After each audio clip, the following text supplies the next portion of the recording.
Carols Castaneda's The Active Side of Infinity, Chapter 3, Beyond Syntax, Part 2, The Interplay of Energy on the Horizon. Boy. The clarity of the usher brought a new impetus to my recapitulation. A new mood replaced the old one. From then on, I began to recollect events in my life with maddening clarity. It was exactly as if a barrier had been built inside of me that had kept me holding rigidly to meager and unclear memories, and the usher had smashed it. My memory faculty had been for me, prior to that event, a vague way of referring to things that had happened, but which I wanted most of the time to forget. Basically, I had no interest whatsoever in remembering anything of my life. Therefore, I honestly saw absolutely no point in this futile exercise of recapitulating, which Don Juan had practically imposed on me. For me, it was a chore that had tired me instantly and did nothing but point out my incapacity for concentrating. I had dutifully made, nevertheless, lists of people, and I had engaged in a haphazard effort of quasi-remembering my interactions with them. My lack of clarity in bringing those people into focus didn't dissuade me. I fulfilled what I considered to be my duty, regardless of the way I really felt. With practice, the clarity of my recollection improved. I thought remarkably. I was able to descend, so to speak, on certain choice events with a fair amount of keenness that was at once scary and rewarding. After Don Juan presented me with the idea of the usher, however, the power of my recollection became something for which I had no name. Following my list of people made the recapitulation extremely formal and exigent, the way Don Juan wanted it. From time to time, something in me got loose, something that forced me to focus on events unrelated to my list, events whose clarity was so maddening that I was caught and submerged in them, perhaps even more intensely than I had been when I had lived the experiences themselves. Every time I recapitulated in such a fashion, I heard a degree of detachment which allowed me to see things I had disregarded when I really had been in the throes of them. The first time in which the recollection of an event shook me to my foundations happened after I had given a lecture at a college in Oregon. The students in charge of organizing the lecture took me to another anthropology friend of mine to a house and another anthropology friend of mine to a house to spend the night. I was going to go to a motel, but they insisted for our comfort on taking us to this house. They said that it was in the country and there was no noises, the quietest place in the world, with no telephones, no interference from the outside world. I, like the fool that I was, agreed to go with them. Don Juan had not only warned me to always be a solitary bird, he had demanded that I observe his recommendation, something that I did most of the time, but there were occasions when the gregarious creature in me took the upper hand. The committee took us to the house, quite a distance from Portland, of a professor who was on a sabbatical. Very swiftly they turned on the lights inside and outside the house, which was located on a hill with spotlights all around. With the spotlights on, the house must have been visible from 5 miles away. After that, the committee took off as fast as they could, something that surprised me because I thought they were going to stay and talk. The house was a wooden A-frame, small but very well constructed. It had an enormous living room and a mezzanine above it where the bedroom was. Right above, at the apex of the A-frame, there was a life-size crucifix hanging from a strange rotating hinge, which was drilled into the head of the figure. The spotlights on the wall were focused on the crucifix. It was quite an impressive sight, especially when it rotated, squeaking as if the hinge needed oil. The bathroom of the house was another sight. It had mirrored tiles on the ceiling, the walls, and the floor, and it was illuminated with a reddish light. There was no way to go to the bathroom without seeing yourself from every conceivable angle. I enjoyed all those features of the house, which seemed to be stupendous. When the time came for me to go to sleep, however, I encountered a serious problem because there was only one narrow, hard, quite monastic bed, and my anthropologist friend was close to having pneumonia, wheezing, and retching phlegm every time he coughed. He went straight for the bed and passed out. I looked for a place to sleep. I couldn't find one. The house was barren of comforts. Besides, it was cold. The committee had turned on the lights, but not the heater. I looked for the heater.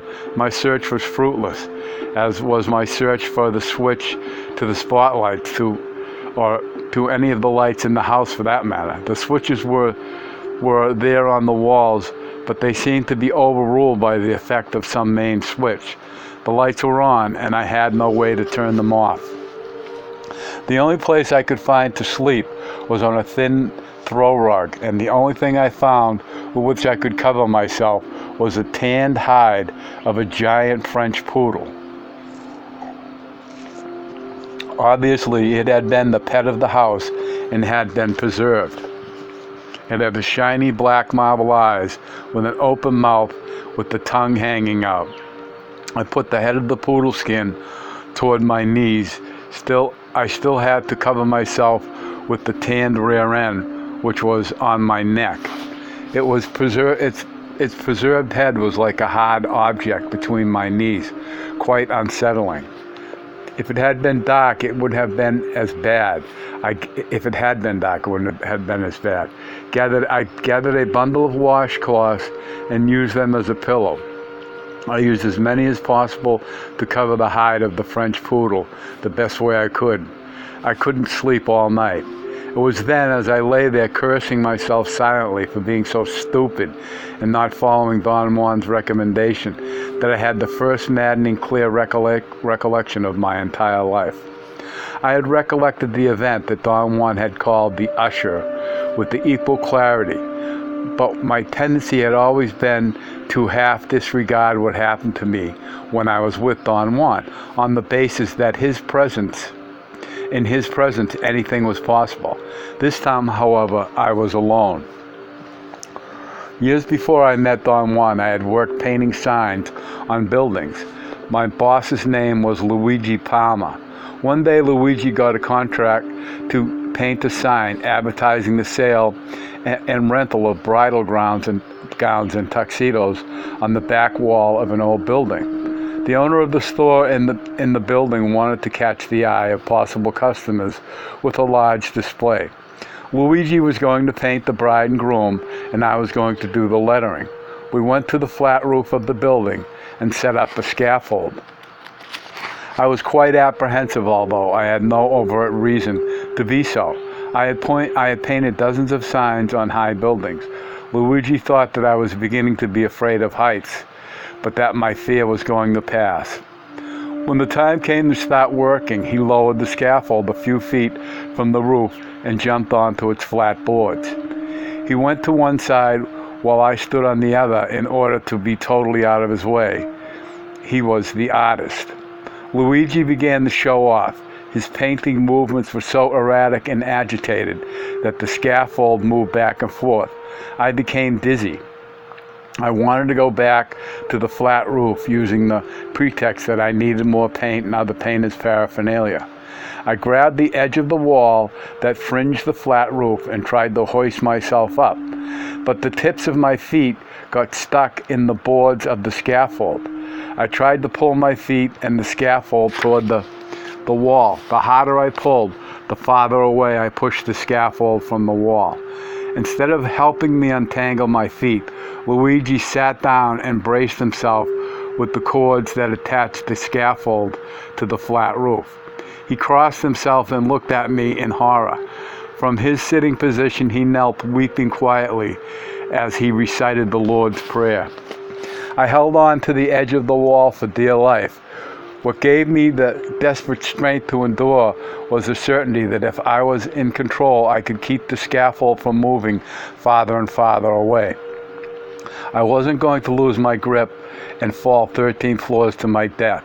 Luigi, being a compulsive taskmaster to the bitter end, yelled at me in the midst of tears that I should pray.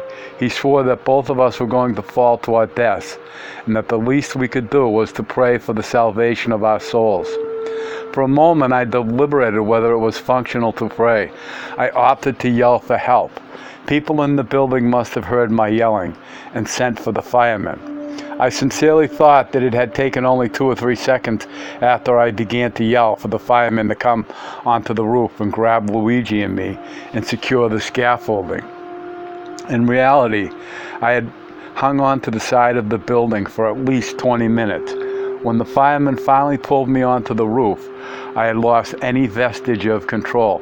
I vomited on the hard floor of the roof, sick to my stomach from fear and the odious smell of melted tar. It was a very hot day, and the tar on the cracks of the scratchy roof sheets was melting in the heat. The ordeal had been frightening and embarrassing. That had been so frightening and embarrassing that I didn't want to remember it. I ended up hallucinating that the firemen had pulled me into a warm yellow room. They had then put me in a supremely comfortable bed, and I had fallen peacefully asleep, safe, wearing my pajamas, delivered from danger. My second recollection was another blast of incomprehensible force. I was talking amiably to a group of friends when, for no apparent reason I could account for, I suddenly lost my breath under the impact of a thought, a memory, which was vague for an instant and then became an engrossing experience. Its force was so intense that I had to excuse myself and retreat for a moment to a corner.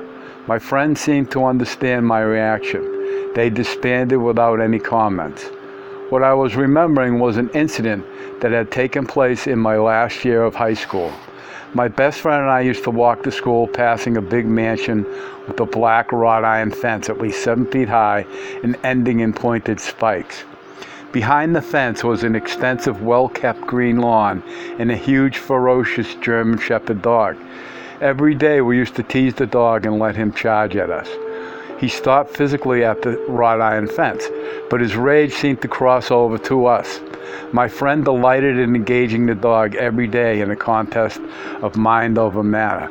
He used to stand a few inches from the dog's snout, which protruded between the iron bars at least 6 inches onto the street, his bare teeth, and bare his teeth just like the dog did. "Yield, yield," my friend shouted every time. "Obey, obey. I am more powerful than you."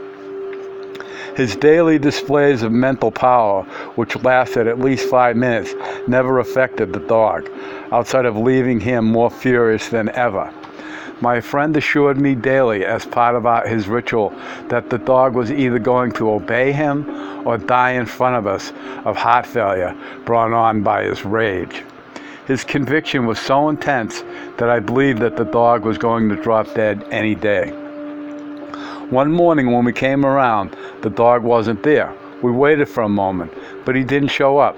Then we saw him at the end of the extensive lawn. He seemed to be busy there, so we slowly began to walk away. From the corner of my eye, I noticed that the dog was running at full speed toward us. When he was perhaps 6 or 7 feet from the fence, he took a giant leap over it.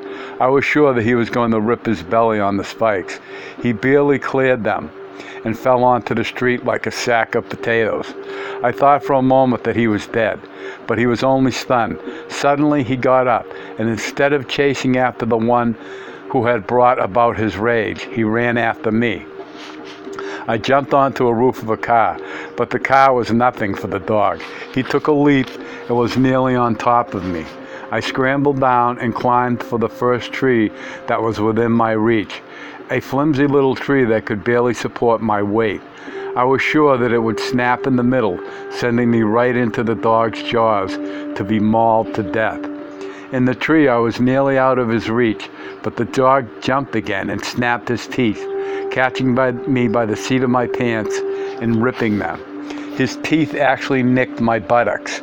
The moment I was safe at the top of the tree, the dog left. He ran up the street, perhaps looking for my friend. At the infirmary in the school, the nurse told me that I had to ask the owner of the dog for a certificate of rabies vaccination. You must look into this, she said severely. You may have rabies already. If the owner refuses to show you the vaccination certificate, you are within your rights to call the police. I talked to the caretaker of the mansion where the dog lived. He accused me of luring the owner's most valuable dog, a pedigree animal, out onto the street. You better watch out, boy, he said in an angry tone. The dog got lost. The owner will send you to jail if you keep on bothering us. But I may have rabies, I said in a sincerely terrified tone. I don't give a shit if you have the bubonic plague, the man snapped. Scram. I'll call the police, I said.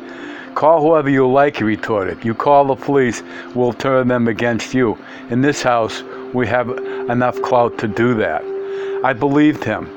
So I lied to the nurse and said that the dog could not be found, that it had no owner. Oh my God, the woman exclaimed, then brace yourself for the worst. I may have to send you to the doctor. She gave me a long list of symptoms that I should look out for or wait until they manifested themselves. She said that the injections for rabies were extremely painful and that they had to be administered subcutaneous on the area of the abdomen. I wouldn't wish that treatment on my worst enemy, she said, plunging me into a horrid nightmare. What followed was my first real depression. I just lay in my bed feeling every one of the symptoms enumerated by the nurse. I ended up going to the school infirmary and begging the woman to give me the treatment for rabies, no matter how painful. I made a huge scene. I became hysterical. I didn't have rabies, but I had totally lost my control. I related to Don Juan my two recollections in all their details, sparing nothing. He didn't make any comments. He nodded a few times. In both recollections, Don Juan, I said, feeling myself the urgency of my voice. I was hysterical as anyone could be. My body was trembling. I was sick to my stomach. I didn't want to say if it was as if I were in the experience, because that is not the truth. I was in the experience themselves both times. And when I couldn't take them anymore, I jumped into my life now. For me, that was a jump into the future. I had the power of going over time.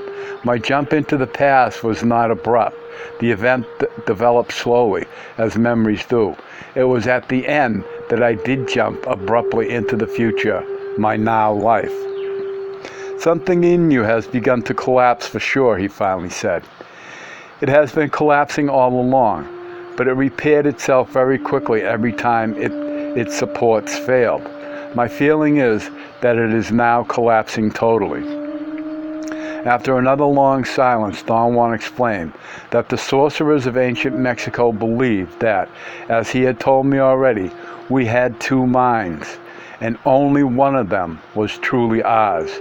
I had always understood Don Juan as saying that there were two parts of our minds, and one of them was always silent because expression was denied to it by the force of the other part. Whatever Don Juan had said, I had taken as a metaphorical way to explain, perhaps, that the apparent dominance of the left hemisphere of the brain over the right, or something like that. There is a secret option to the recapitulation, Don Juan said. Just like I told you that there is a secret option to dying, an option that only sorcerers take. In the case of dying, the secret option is that human beings could retain their life force and relinquish only their awareness, the product of their lives. In the case of recapitulation, the secret option that only sorcerers take is to choose to enhance their true minds. The haunting memory of your recollections, he went on, could only come from your true mind. The other mind that we all have and share is, I would say, a cheap model, the economy strength, one size fits all, but this is a subject that we will discuss later. What is at stake now is the advent of a disintegrating force, but not a force that is disintegrating you. I don't mean it that way. It is disintegrating what the sorcerers call the foreign installation, which exists in you and in every other human being. The effect of the force that is descending on you, which is disintegrating the foreign installation, is that it pulls sorcerers out of their syntax. I had listened carefully to Don Juan, but I couldn't say that I understood what he had said. For some strange reason, which was to me as unknown as the cause of my vivid recollections, I couldn't ask him any questions. I know how difficult it is for you, Don Juan said all of a sudden, to deal with this facet of your life. Every sorcerer that I know has gone through it. The males go through it suffering infinitely more damage than the females. I suppose it's the condition of women to be more durable. The sorcerers of ancient Mexico acted as a group, tried their best to buttress the impact of this disintegrating force. In our day, we have no means of acting as a group, so we must brace ourselves to face in solitude a force that will sweep us away from language. There is no way to describe adequately what is going on. Don Juan was right in that I was at a loss for explanations or ways of describing the effect of those recollections those recollections had on me. Don Juan had told me that sorcerers face the unknown in the most common incidences one can imagine. When they are confronted with it, they cannot interpret what they are perceiving. They only have to rely on an outside source for direction. Don Juan had called that source Infiity, or the voice of the spirit, and had said that if sorcerers don't try to be rational about what can't be rationalized, the spirit unerringly tells them what's what. Don Juan had guided me to accept the idea that infinity was a force that had a voice and was conscious of itself. Consequently, he had prepared me to be ready to listen to that voice and act efficiently always, but without antecedents, using as little as possible the railings of that. Let me see. He had prepared me to be ready to listen to that voice and act efficiently always, but without antecedents, using as little as possible the railings of a priori. I waited impatiently for the voice of the Spirit to tell me the meaning of my recollections, but nothing happened. I was in a bookstore one day when a girl recognized me and came over to talk to me. She was tall and slim and had an insecure little girl's voice. I was trying to make her feel at ease when I was suddenly accosted by an instantaneous, energetic change. It was as if an alarm had been triggered in me, and as it had happened in the past without any volition on my part whatsoever, I recollected another completely forgotten event in my life. The memory of my grandparents' house flooded me. It was a veritable avalanche so intense that it was devastating, and once more I had to retreat to a corner. My body shook as if I had taken a chill. I must have been 8 years old. My grandfather was talking to me. He had begun by telling me that it was his utmost duty to set me straight. I had two cousins who were my age, Alfredo and Louis. My grandfather demanded mercilessly that I admit that my cousin Alfredo was really beautiful. In my vision, I heard my grandfather's raspy, constricted voice. Alfredo doesn't need any introduction, he had said to me on that occasion. He only needs to be present and the doors will fly open for him, because everybody practices the cult of beauty. Everybody likes beautiful people. They envy them, but they certainly seek their company. It Take it from me. I am handsome, wouldn't you say? I sincerely agree with my grandfather. He certainly was a very handsome man, small-boned, with laughing blue eyes, and an exquisitely chiseled face with beautiful cheekbones. Everything seemed to be perfectly balanced in his face. His nose, his mouth, his eyes, his pointed jaw. He had blonde hair growing out on his ears and a feature that gave him an elf-like appearance. He knew everything about himself, and he exploited his attributes to the maximum. Women adored him, first according to him for his beauty, and second because he posed no threat to them. He, of course, took full advantage of all of this. Your cousin Alfredo is a winner, my grandfather went on.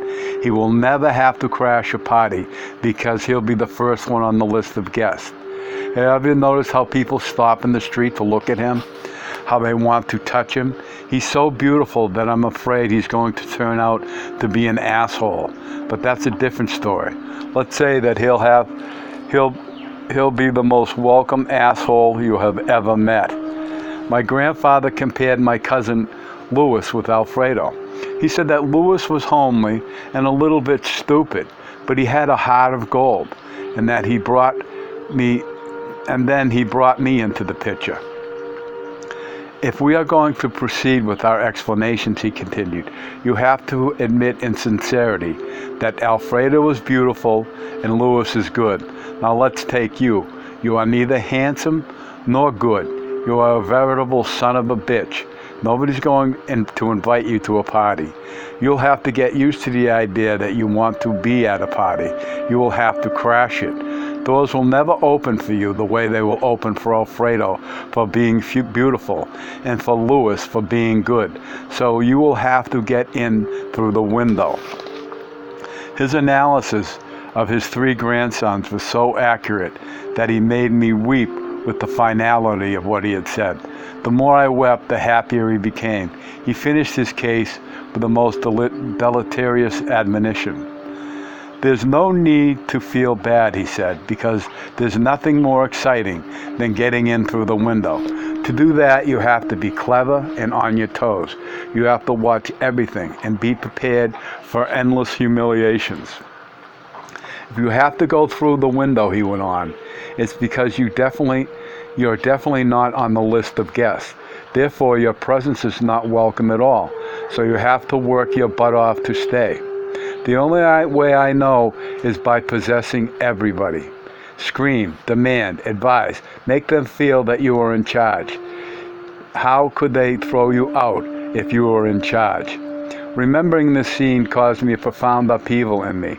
I had buried this incident so deeply that I had forgotten all about it. What I had remembered all along, however, was his admonition to be in charge, which he must have repeated to me over and over throughout the years. I didn't have a chance to examine the event or to ponder it, because another forgotten memory surfaced with the same force in it. I was with a girl I had been engaged to.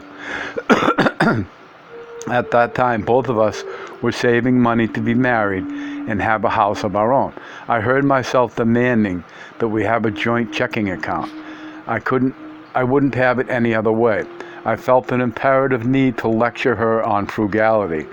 I heard myself telling her where to buy her clothes and what the top affordable price should be. Then I saw myself giving driving lessons to her younger sister and going veritably berserk when she said that she was planning to move out of her parents' house. Forcefully, I threatened her with canceling my lessons. She wept, confessing that she was having an affair with her boss. I jumped out of the car and began kicking the door. However, that was not all. I heard myself telling my fiancé's father not to move to Oregon, where he planned to go. I shouted at the top of my voice that it was a stupid move. I really believed that my reasonings against it were unbeatable. I presented him with budget figures, which I had meticulously calculated his losses. When he didn't pay any attention to me, I slammed the door and left, shaking with rage. I found my fiancée in the living room playing her guitar. I pulled it out of her hands and yelled at her that she embraced the guitar instead of playing it, as if it were more more than an object. My desire to impose my will extended all across the board. I made no distinctions. Whoever was close to me was there for me to possess and mold, following my whims. I didn't have to ponder anymore. The significance of my vivid visions, for an unquestionable certainty, invaded me, as if coming from outside me. It told me that my weak point was the idea that I had to be a man in the director's chair at all times. It had been deeply ingrained, it had been a deeply ingrained concept with me that not only that I had to be in charge, but I had to be in control of any situation. The way in which I had been brought up had reinforced this drive, which must have been arbitrary at the outset, but had turned into my adulthood into a deep necessity. I was aware beyond any doubt that what was at stake was infinity. Don Juan had portrayed it as a conscious force that deliberately intervenes in the lives of sorcerers, and now it was intervening in mine. I knew that infinity was pointing out to me through the vivid recollection of those forgotten experiences, the intensity and the depth of my drive for control, and thus preparing me for something transcendental to myself.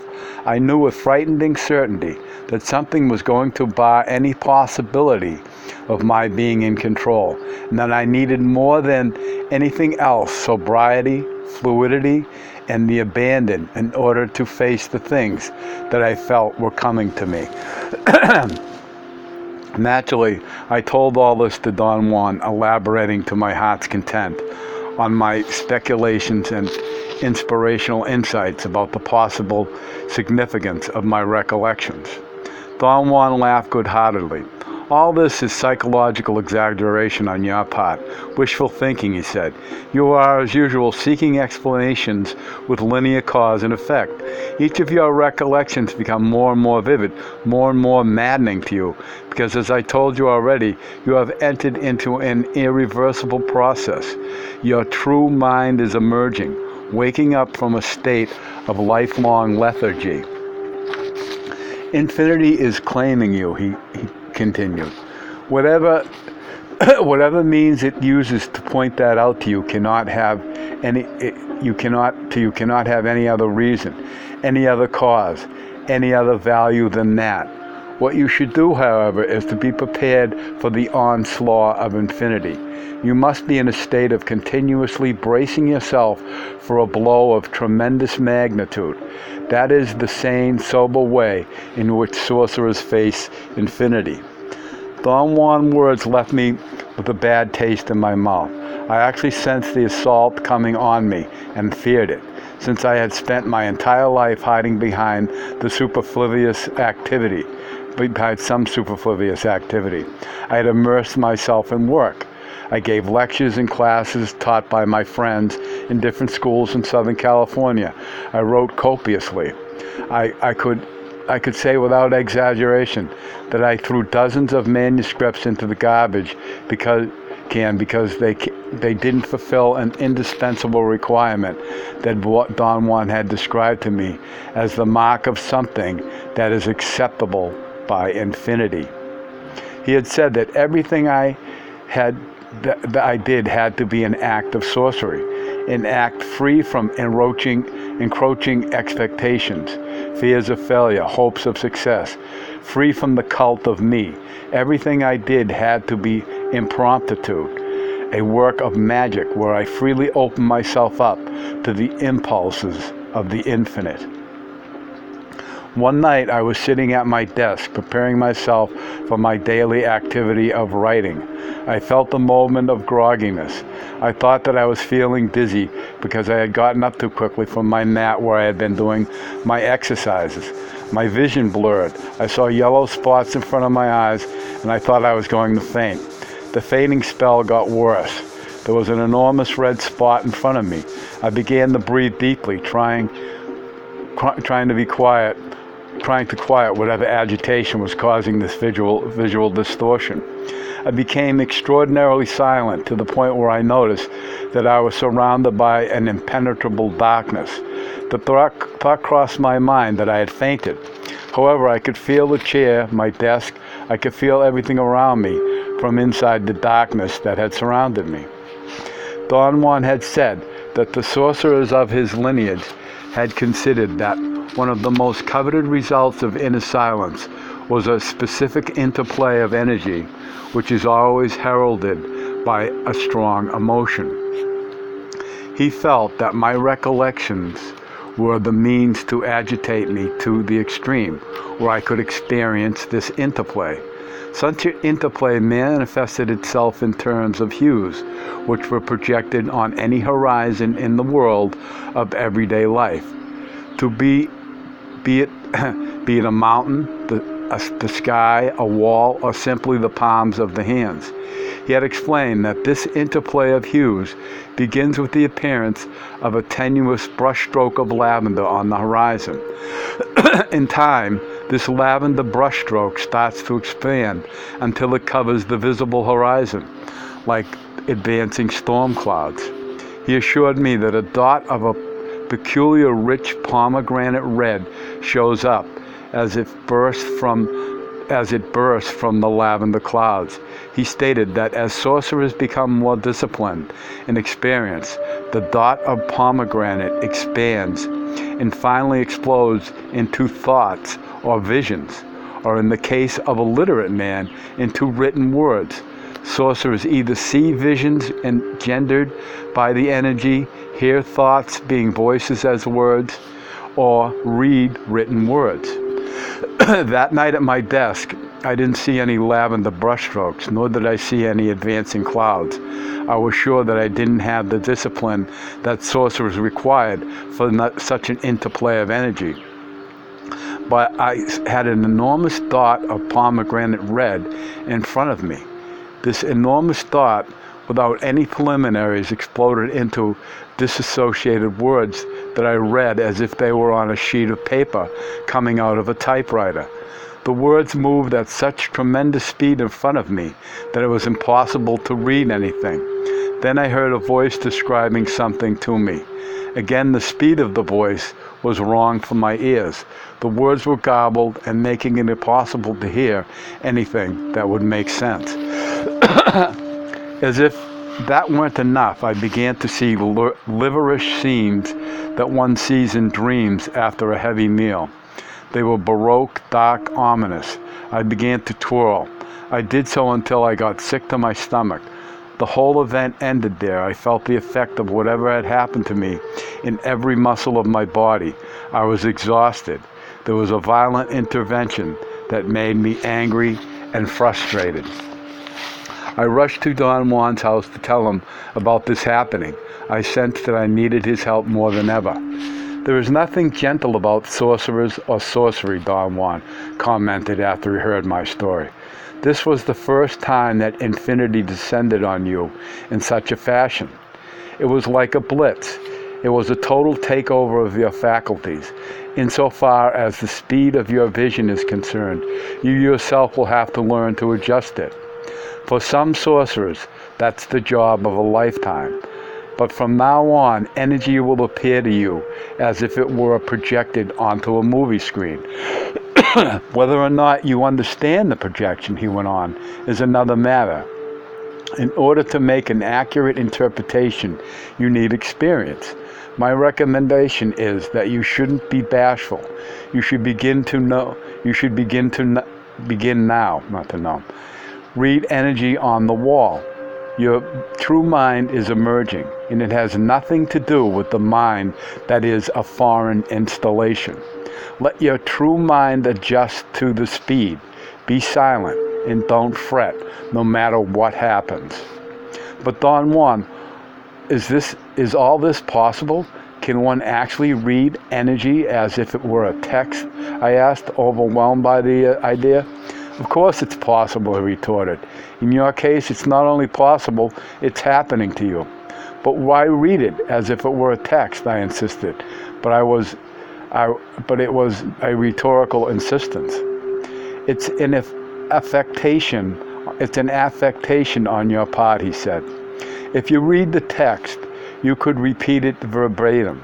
However, if you tried to be a viewer of infinity instead of a reader of infinity, you would find that you could not describe whatever you were viewing. You would end up babbling inanities, incapable of verbalizing what you were witnessing. The same thing if you tried to hear it. This is, of course, specific to you. Any way infinity chooses, the warrior traveler simply acquiesces to the choice. But above all, he added, after a calculated pause, don't be overwhelmed by the event because you cannot describe it. It is an event beyond the syntax of our language. End of chapter.